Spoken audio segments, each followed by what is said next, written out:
Congratulations, you're a lunar loser. Good job, you've been born, and guess what? You're already doomed.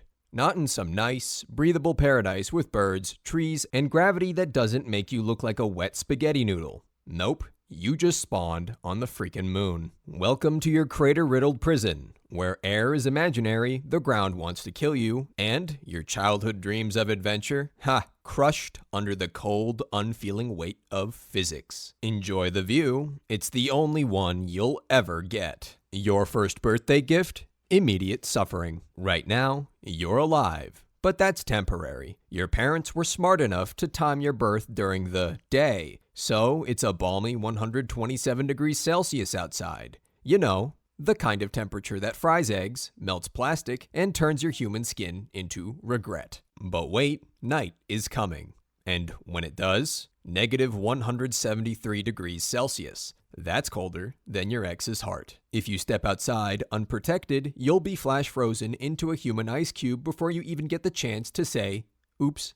And no, you don't get normal days and nights. You get 14 days of relentless, scorching heat, followed by 14 days of soul-crushing, endless darkness. 2 weeks of light, 2 weeks of pitch-black terror.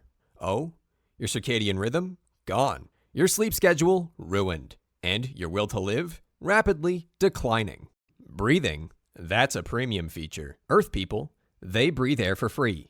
You're on a pay-to-live oxygen subscription. And the worst part? It's non-refundable. The moon's atmosphere is about as useful as a screen door on a submarine. It's so thin, you may as well be in open space. No oxygen, no pressure, just a vacuum waiting to turn your lungs into a deflated party balloon. And the air inside your dome? Oh yeah, that's been recycled through every person around you.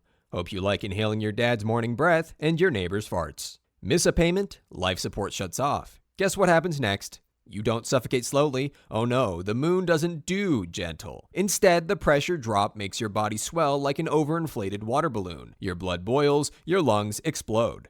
Fun. Gravity? More like a noodle simulator. The moon has only 1/6 of Earth's gravity. Sounds fun, right? Until you realize your bones and muscles are slowly rotting away from lack of use. By the time you hit adulthood, you'll be a fragile, wobbly meat sack with the structural integrity of a wet paper towel. And if you ever tried to visit Earth, your body would collapse like a dying star the moment you set foot on real gravity. Your heart? Too weak. Your bones? Instant fractures. You'd be lucky to survive long enough to regret it. But hey, at least you can jump higher. That's something, right? The dust. Oh God, the dust. You think sand is annoying? Try living with lunar regolith, a fine, razor-sharp dust that sticks to everything, clogs up machines, and shreds your lungs like microscopic glass. Oh, and it's electrically charged, so it just floats around, clinging to you, your clothes, and your equipment forever. NASA calls it abrasive. That's cute. You know what's more accurate? Lung-destroying nightmare powder. Even inside your habitat, it's everywhere. There's no escaping it. You're breathing it. You're sleeping in it. It's in your food. Fun fact, astronauts who walked on the moon reported that the dust smelled like burnt gunpowder. So, on top of being deadly, your entire existence will also smell like an abandoned battlefield. Childhood, more like survival training. Kids on Earth, they get playgrounds, candy, and bedtime stories. You get airlock drills, and don't open that door or we all die lessons. Forget soccer fields. Your entire outdoor world is a lifeless gray desert. No rivers, no birds, no forests, just an endless wasteland of dead rock and silence. And school? Oh, it's real educational. Forget recess, forget playgrounds, forget carefree childhoods filled with laughter and scraped knees. You're too busy learning how to not die.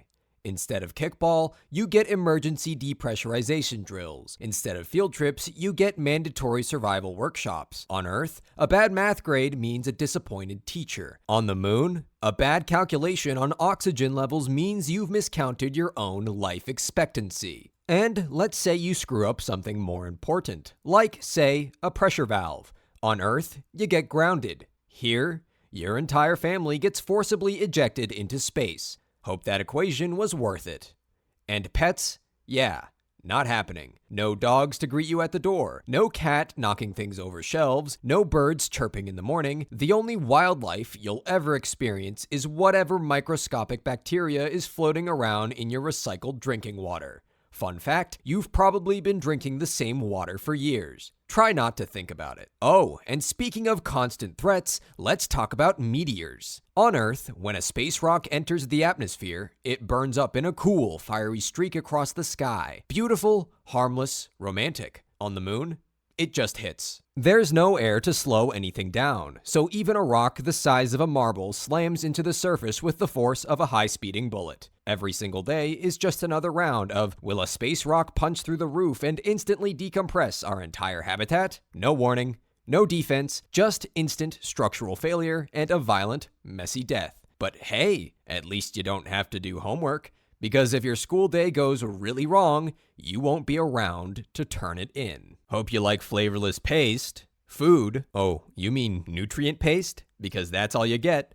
No pizza, no steak, not anything with joy, just lab-grown sludge packed with vitamins but zero happiness. Your taste buds? They don't matter. Your birthday cake? It's just flavored protein bars. Your treats? Maybe, if you're lucky, they'll let you eat some algae. And your water? Recycled.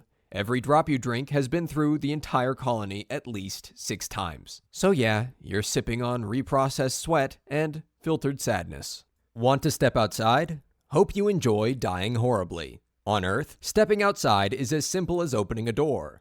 On the Moon, it's more like opening an airlock and personally inviting death to rip your lungs out. Let's start with the basics. The Moon hates you. The surface is an unholy wasteland bathed in pure, unfiltered death rays. No atmosphere, no magnetic field, just the sun's full wrath cooking you alive like a rosary chicken.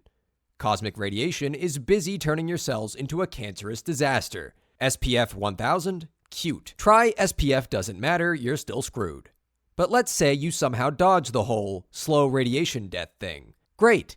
Now you just have to survive the vacuum of space. Picture this. You're out for a nice lunar stroll when, oops, a tiny high-speed rock, smaller than a grain of sand, punches a hole in your suit. Suddenly, your cozy spacesuit is less of a life-saving marvel and more of a rapidly decomposing coffin. Your lungs? Exploding. Your blood boiling like soup.